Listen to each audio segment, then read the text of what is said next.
Tu falou que houve um aumento de 270% nos últimos 3 anos de ações neonazistas e tudo mais. Sim. Hoje em dia, onde você acha que esses caras... qual é a fonte de influência para que haja esse aumento? Discursos de ódio. Nas redes? Nas redes, na mídia normal, entre políticos. Todo discurso que traz uma banalização do nazismo ou do Holocausto, todo discurso de separação entre a sociedade, eles e nós, todo discurso que uma parte da população é pior que a outra, que um setor da sociedade é pior que a outra. Sabe, Igor, eu me identifico muito com uma frase do John McCain, o ex-candidato à presidência dos Estados Unidos, já falecido, senador, num debate. Não era um debate. Ele estava fazendo a campanha para concorrer contra Obama em 2008. E uma pessoa pegou o microfone e falou: eu tenho medo desse cara aí, o Barack Obama, que o nome dele no meio é Hussein, ele ofendeu o Obama, falou que ele era um árabe, perigoso, terrorista, enfim, não lembro o que ele falou. E o McCain fez: não, senhor, pegou o microfone da mão dele e falou: ele é um homem decente, um político decente, olha, com candidato concorrendo contra ele nas eleições. Ele falou: um candidato decente, um homem decente, que apenas diverge de mim em quase todos os assuntos que estamos conversando aqui sobre o futuro desse país. Mas é uma pessoa que ama o país, é uma pessoa que ama os Estados Unidos e ele rejeitou o discurso racista dele. Então, acho que é isso. Acho que políticos, pessoas que têm influência, jornalistas, acadêmicos precisam, sim, o tempo todo rejeitar esses discursos. Professores nas escolas, porque isso essas pessoas se influenciam por N coisas, né? Você tem hoje em dia acesso à internet. Recentemente teve um rapaz jovem no Sul que postou um vídeo, ele foi processado, fazendo apologia ao nazismo, fez a insinuação com o braço, falou as frases que se falavam na Alemanha em 1933 até o fim da guerra, e ele foi processado. Esse tipo de coisa, ele se retroalimenta entre eles e se alimenta de discursos de influenciadores que dão a eles coragem de continuar fazendo isso. Quando isso não acontecer, como isso não vai acontecer? Com educação, com processos jurídicos, com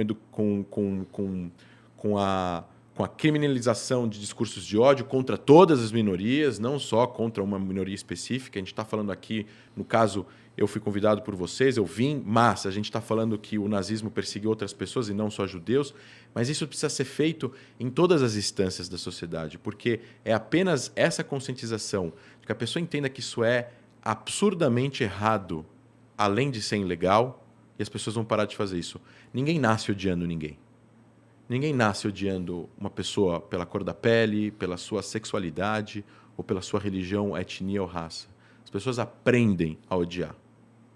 O antissemitismo, no caso, ele sempre existiu. Jonathan Sacks, que foi rabino-chefe da Inglaterra, já falecido, foi considerado Lorde pela rainha, ele dizia o seguinte, ele dizia que o antissemitismo, no caso, eu me refiro à judeofobia, né? O ódio aos judeus, porque existem outros povos semitas também, mas o antissemitismo, e aí me referindo ao ódio aos judeus, ele foi montando ao longo da história. Ele começa com ódio aos judeus por causa da sua religião, ele vai mutando e, de repente, ele vira o ódio aos judeus por causa da sua raça ou etnia, e depois ele vira o ódio aos judeus por causa do seu Estado-nação, que é o ódio exacerbado e desproporcional que as pessoas têm ao Estado de Israel, que também é um tipo de antissemitismo. E não estou falando críticas ao Estado, eu estou me referindo à não legitimidade da existência de um país, de um lar nacional ao povo judeu, ou o combate ao movimento nacional judaico. Então, esse tipo de discurso que a gente precisa educar as pessoas. A gente precisa educar as pessoas o que é ok e o que não é ok.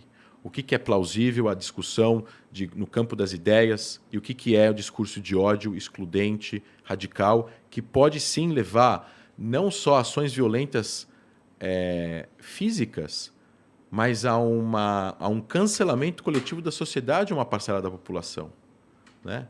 A gente, há pouco tempo atrás, há 40 anos atrás, 30 anos atrás, a homofobia era algo natural, as pessoas falavam disso nas ruas, faziam piadas, e hoje em dia não é normal.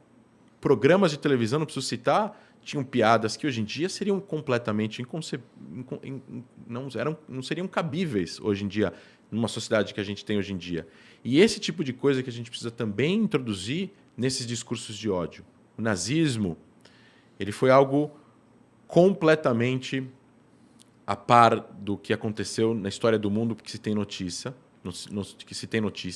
e ele precisa ser estudado para que a gente possa entender o que ele foi e jamais aceitar qualquer normalização com essas ideias, porque isso foi extremamente perigoso. A Alemanha era uma democracia e virou uma ditadura de um dia para a noite, com perseguição a minorias, que causou a morte de 6 milhões de judeus, milhões de outras pessoas, e uma Segunda Guerra Mundial que matou 50 milhões de pessoas e mudou o mundo. E é justamente isso que eu acho que a sociedade... A gente precisa se concentrar e talvez entender que a história é cíclica e que a gente está agora em 2022, mas em 2222 nenhum de nós vai estar aqui. E a gente precisa deixar um legado educacional, a gente precisa deixar um legado para essas pessoas, para elas entenderem que se a gente deixa de educar, se a gente deixa de lutar contra o totalitarismo, se a gente deixa de lutar contra o racismo, se a gente deixar de lutar contra esses preconceitos, eventualmente vão ter aqueles que vão se levantar e vão fazer isso de novo. Basta uma pessoa motivada e uma população que ache que o que ele está falando é certo. Por isso que precisa o tempo todo criar barreiras, leis, aulas, para que isso seja o tempo todo entendido. A conscientização, nesse caso aí, é a chave, né? Barrar esse tipo, o discurso de ódio, que é um ataque a quem uma pessoa ou um grupo de pessoas não devia existir. Não só a conscientização educacional, leis claras e a punição para aqueles que infringem isso. E aí eu deixo isso para quem é especialista nesses assuntos jurídicos, que eu não sou.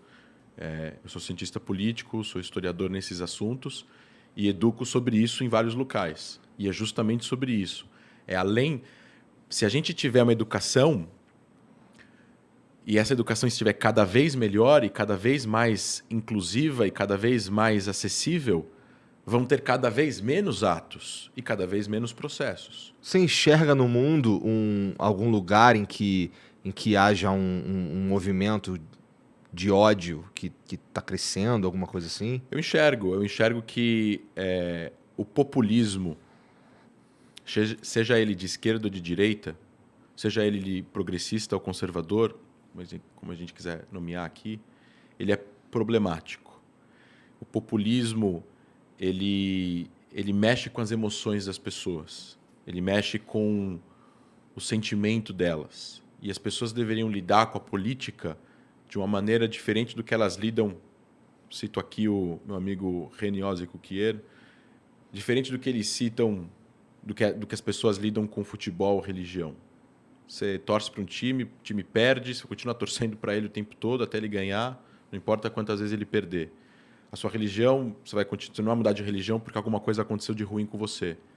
A gente tem que tratar a política de uma forma diferente, a gente tem que tratar a política com mais razão, com mais lógica, com mais parcimônia e não com tanta emoção. A gente tem que olhar para os lados e ver o que está certo e o que está errado em todos os âmbitos políticos. Talvez tenha esses aqui que pensem coisas que são decentes e plausíveis, e aqui também.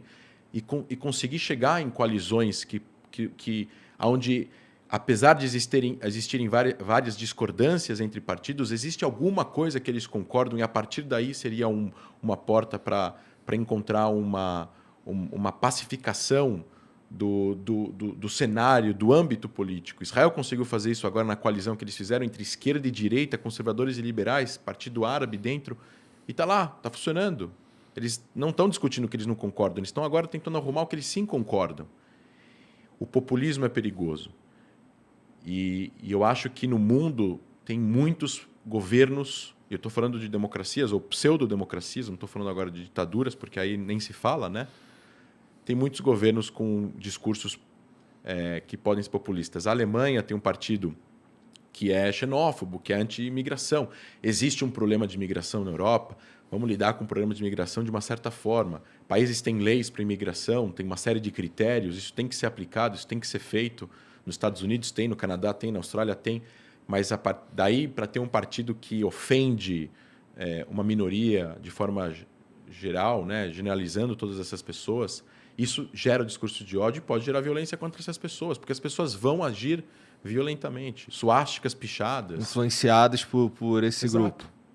Sinagogas sendo invadidas, igrejas sendo invadidas. Não podemos compactuar e normalizar com a intolerância religiosa e com o populismo contra seja quem for, no final das contas.